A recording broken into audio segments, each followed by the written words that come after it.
पुस्तक में लिखी है सबकी धर्म कहानी, वो सबकी धर्म कहानी।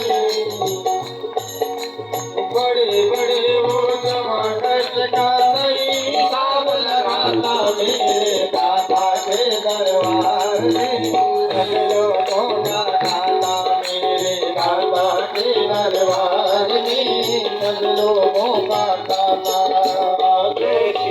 की करनी की करनी बरसाई बरसाता मेरे दादा के दरबार में, सब लोगों का दादा मेरे दादा के दरबार में, सब लोगों का दादा।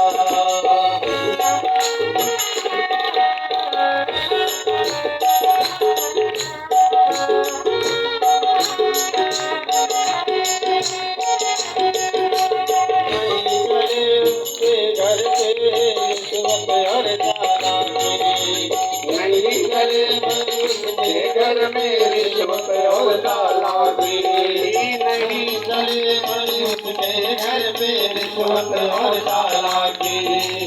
उसके लेन देन की भंडी रीत बड़ी है बाकी, उसके लेन देन की भंडी रीत बड़ी है बाकी।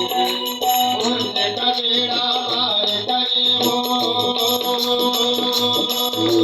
पुण्य का बेड़ा